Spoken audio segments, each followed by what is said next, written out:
are back. Yes, Hello, we are world. back. Welcome back to E14 Podcast. I'm Jamie Brent. I'm Heath Britt. All right. So before we get started, let's go ahead and make our disclaimer that we do not represent or we do not speak on behalf of the Navy Yep. or our respective commands. The opinions and whatever we say here is our opinions only, and not on behalf of the United States Navy or anything like that. I think I said it a lot smoother last time, Yeah. but you get the gist, right? Yeah. Just so y'all know. Just so you know, you get the gist.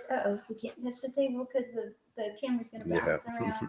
All right, so what we've got today to discuss is deep sixing your limitations. Yeah. And I'm really excited about this because it's something that we all have struggled with. Happens to everybody, for sure. Happens to everybody. So last time we kind of gave our introductions a little bit and told you about our rates and what we're doing now. But I didn't mention that I am reservist and have been a civilian for quite a while. Yeah. Got out in 2011. So I am doing recruiting now, but that wasn't always the case. So when we speak about this, we want to speak not only to our military brothers and sisters out there, but also to the civilians that are joining us. Definitely. It's because what works in one arena will also work in the other arena, I think. The arena of life. Arena of life. All right. So talking about deep sixing your limitations. Right. Deep sixing, for those that don't know, is just casting off, trashing it. And when, especially going into 2021, when we're all working on being better versions of ourselves. Definitely. It's this huge. Is something that we all need to take to heart. Yeah. So, one of the things that I know I struggle with, I've heard you struggle with it, and my coworkers is you'll always hear this statement: "I've already done this. Why do I need to do that?" And it could be quals, it could be degrees, it could be whatever it may be. Mm-hmm. Fitness, whatever. Fitness, but I've already done so much. Why do I need to go that one step forward? And so I know in your Navy career, you've had that happen. Oh, definitely. More than once. More than once? Yes. Maybe more than a couple? Probably more than I'd like to admit, obviously. So what's one? I'm going to speak this Navy, so it's like anything else. You got to qualify. Mm-hmm. The Navy or anybody, any civilian organization or any organization is going to want you to qualify what they think you should be qualified on to do your job. Right. Thing the Navy loves to get you qualified on is warfare devices. I got qualified 2 warfare devices on my first ship in 2001. And then 2018, I get to another one. They want me to qualify another one. So I did it, but I probably beat the deadline by 8 months. So I didn't walk in kicking doors down trying to get this thing. Well, because you were like, I already got dual warfare. Why do I need another one? And dual warfare is a big deal, and it used to be a lot bigger deal. But now there's guys. I know a guy with like 7 of them. Yeah, the world's longest Navy name. I'll tell you his line when he his signature line is like a page. I'm joking, but it's a lot. It's a lot, and you know who I'm talking about if you're watching. But no, it's pretty impressive actually. I didn't know they had many warfare pins in the Navy. It blew my mind. But it's not that I thought I was above it. Why? What's it going to do for me? Right. That was my struggle, and I did it. No, I did it finally, but I didn't. Like I said, I didn't rush to do it. Yeah. It was on the back burner for a little while. We all do that. Even me. Originally I thought I'm gonna go for my PhD, but then I'm like, well, I already got a master's. What do I need a PhD for? Right. I mean, right.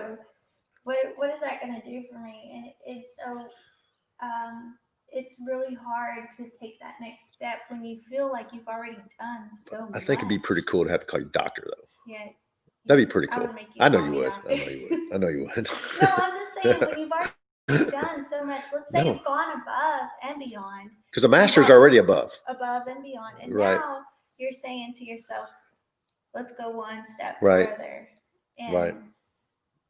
funny thing is that we all stand in our way when it comes to that. Hmm. And it's like it's no one keeping us from it. Right. It's maybe circumstances, Yeah, maybe, maybe. but the majority of it is us saying, "I've already Mhm. done this. Why should I take it one step further?" Right. You know, Right. and like you told me, best qualified, most qualified. So Yeah. that really resonated with me Mhm. because it's not just about being the best at whatever it is that you're already qualified on. It's about being also having the most qualified. Right. So having that Right. that next level to bring you to the top.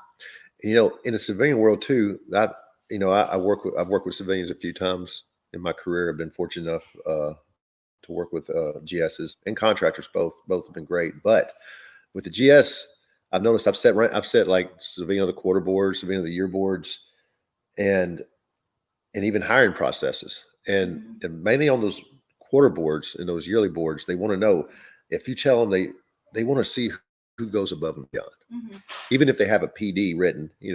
What's PD stand for? But you know that more than I do. Position Description, yes. I just call it PD. I forget the acronym. But if they're going above that, that's a big deal. If they're doing stuff It's above and outside beyond, of the bulleted right? points. And it's It's hard for civilians. My limit is civilians in the military, right? So we can talk more, but it's hard to do that because you have a PD, and it's hard. You can't get NAMs and comms and all that stuff, and those are awards in the military if you didn't know. And you can't get warfare devices or extra stuff. So that above and beyond is huge when you're doing these quarterly, yearly boards with civilians. So if military is looking at that, their civilians, I'm sure any civilian corporation is looking at that and their civilians, right. employees.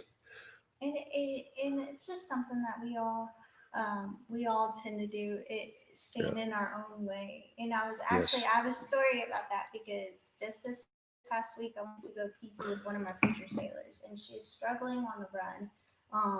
And we were talking about her goals, goals in the Navy, goals outside of the Navy. What does Right. she want for her life? She wants to be a nurse. Hmm. So she knows nursing school is expensive.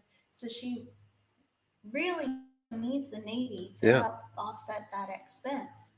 But guess what? You don't pass the run in boot camp, you don't get the Navy. Yep. So we were talking about, I was like, so the only thing that's holding you back right now is this run right now. She said, yes, petty officer. I said, well, imagine if it was a person holding you back. Hmm. Imagine if it was a physical person standing in your way, what would you do? And she said, well, I would ignore them. I said, what if you couldn't ignore them? What if they were, physically keeping you from getting that goal behind them? And she was like, well, I would knock them over. I'd go around them. I'd figure it out. Right. And I'm like, well, this run is you staying in your way. And she was like, wow. So every time she would slow down, I was like, get out of your way. Get Hmm. out of your way. Because we, as people, Yeah.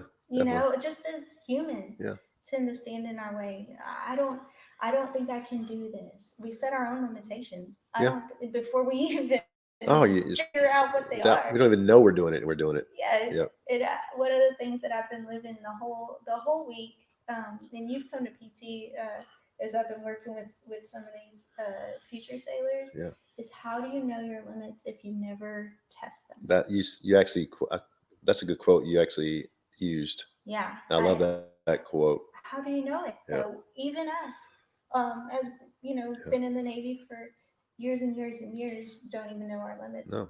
because a lot of times we don't test them. No, we don't push it to where we actually cannot go anymore. Right. And then, Definitely. I mean, I've been there.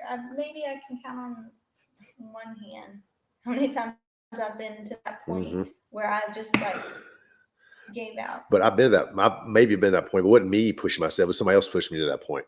Because self-preservation, right? It's hard if you Yeah, push yourself to that it point. is. And my daddy used to tell me all the time when I was growing up and I was an athlete, and he would say, you can give out, but you can never give up. Hmm. So giving out means that you pushed to that limit and that's all you can go. Right.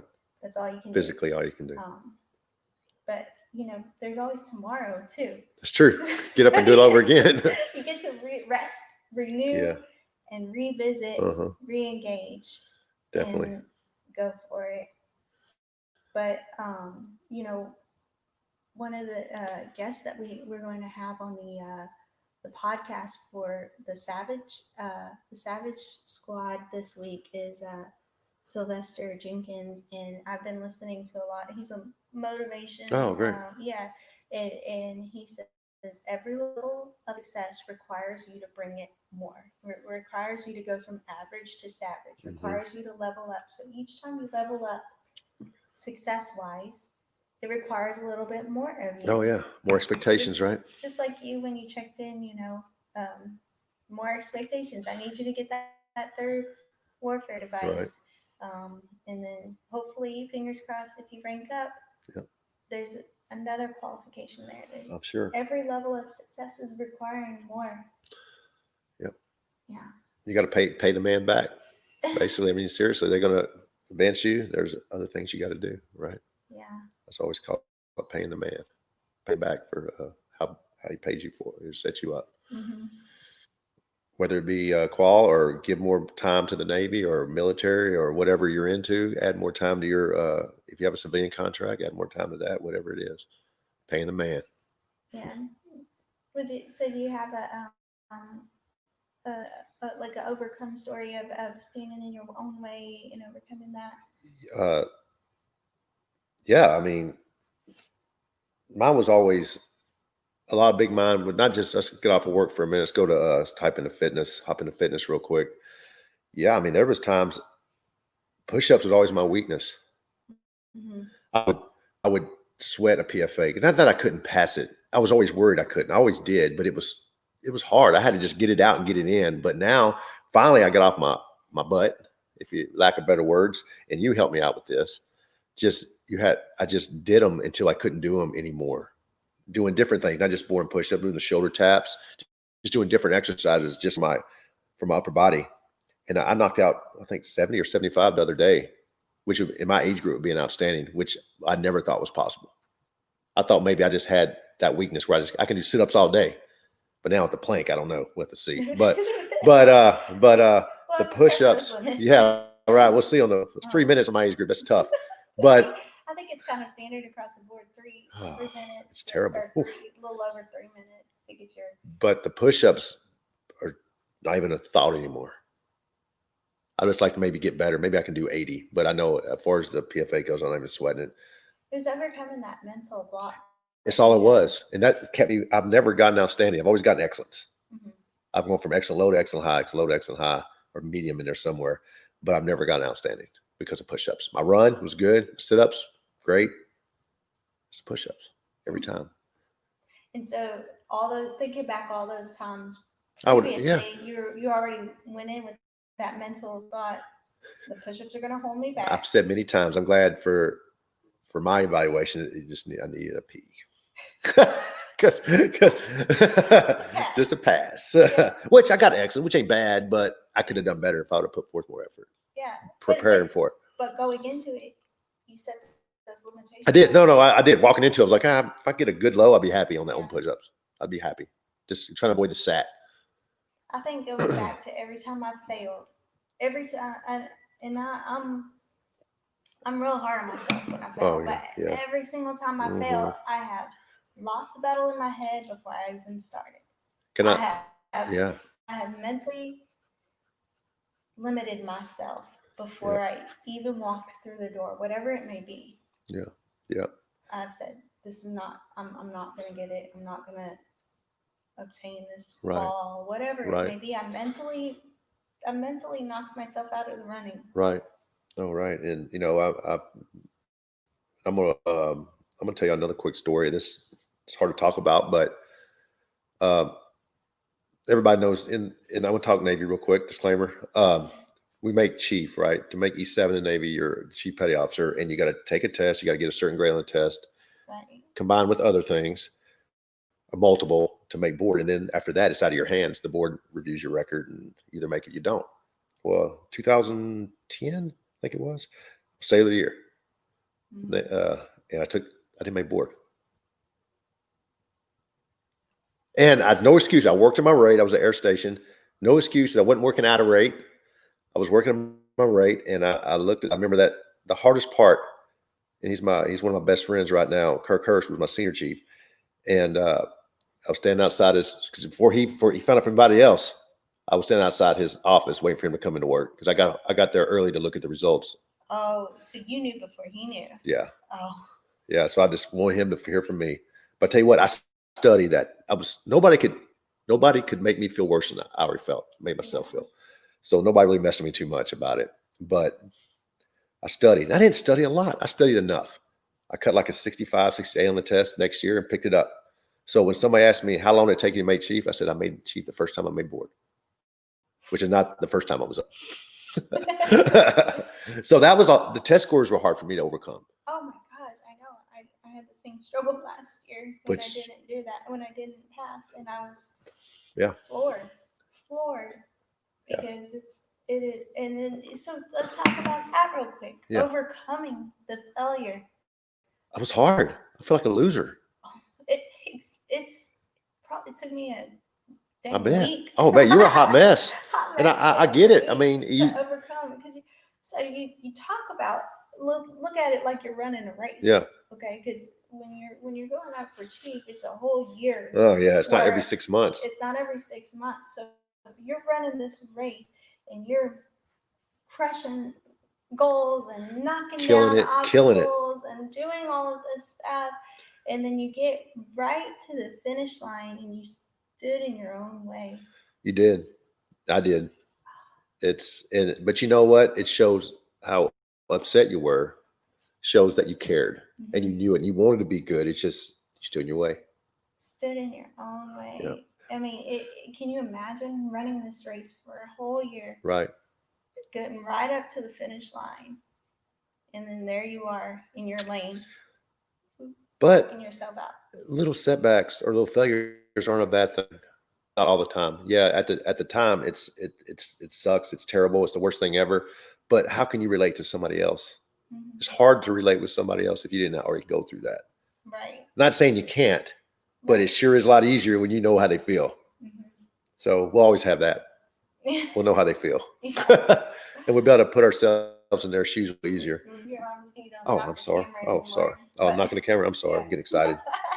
Sorry if we look like we're jumping around. We're still working out the kinks to our setup. Yeah. I apologize, guys. I was getting excited about the topic. So motivated. But it's so true. It's so true. And it doesn't matter what field you're in. What grade you're in. Everybody has dealt with standing in their own way. And then falling flat on your face, you have to overcome. Yeah. And for me, failure,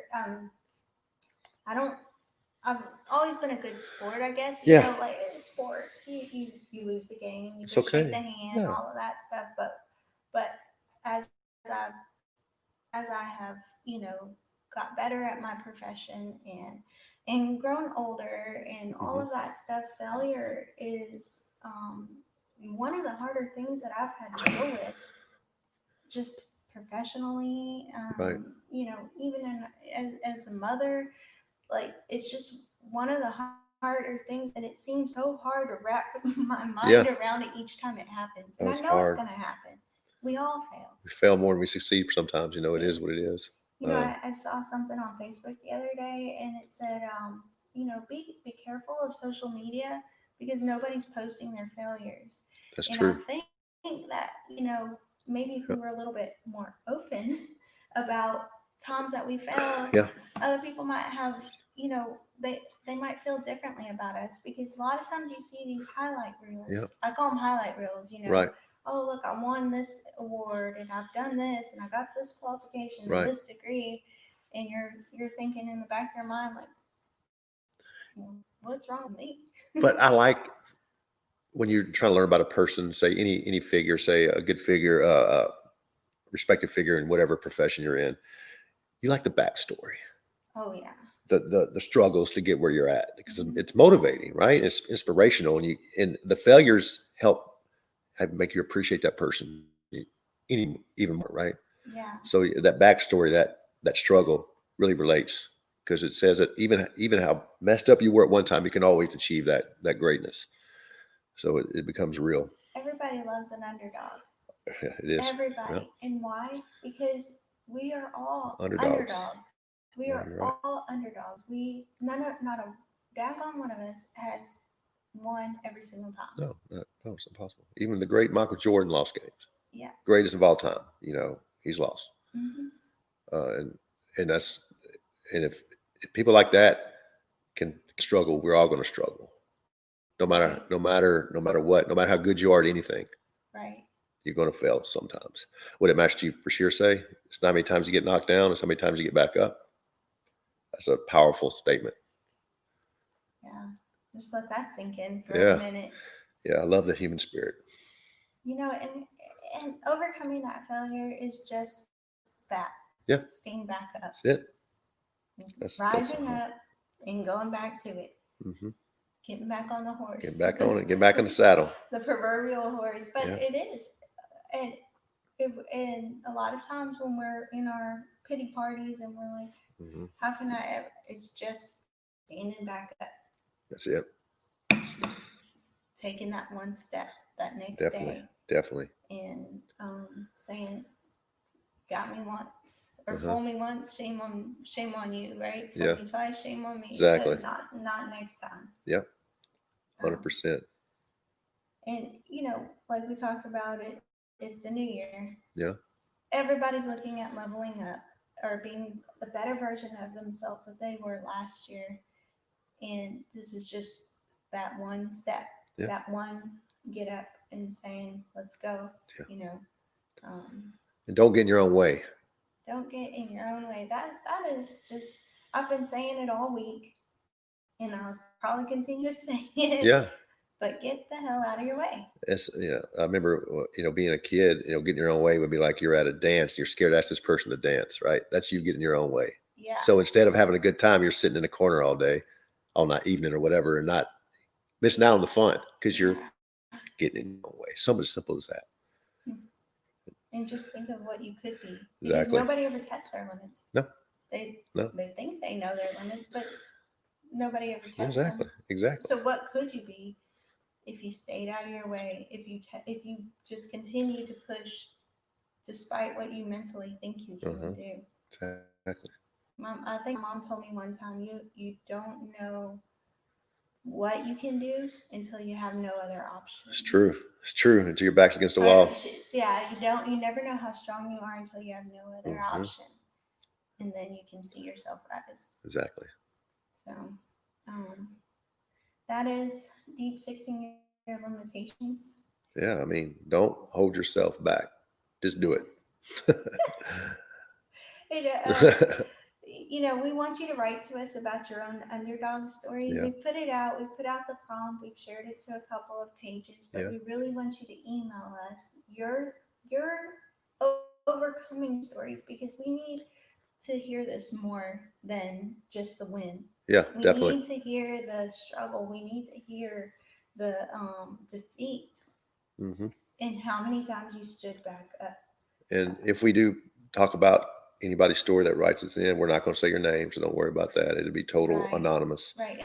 Unless you want, you can let us know. But what we need to hear more about, and this is just a series we're doing. It's not the whole podcast or anything like that, but just a series of showing that the struggle is real. It is. The Everybody goes through it. There. Everybody goes through it, and so you can write. I think we might have gone a little old school. Yeah. Email us. You can message us. Message us. You can comment if you'd like, and we'll use that. But there's something to be said about the email or even if you wanted to snail mail us. But that's showing our age, right? Yeah. Something to be said about it is. It is. It's personal. It's you taking the time to sit down and tell your story and write it out. And now you can read it, reread it, pump yourself up. That's true. Yourself. That's true. You don't read it to make sure it sounds good. You didn't make any clerical errors. Yeah. You'll just pump yourself back up. Yeah. It's true. So, try it. That's all we're saying. Just try it. E14, E14, no dash. Tack. Yeah. No tack. e14podcast@gmail.com. Email us your underdog stories because we want to hear them. Definitely want to hear your stories. Want to hear everybody's just anything. Yeah. And if you have any suggestions or anything like that, please write to us. Yep. And we would love to hear from you. And do you have anything to close us out with? No, just struggle's real, but don't give up the fight. And no, like I said, like I'm gonna quote him again, Master Bashir. It's not how many times you get knocked down, it's how many times you get back up that matters. That's it. Love it. So go on and get up. We'll see you next time.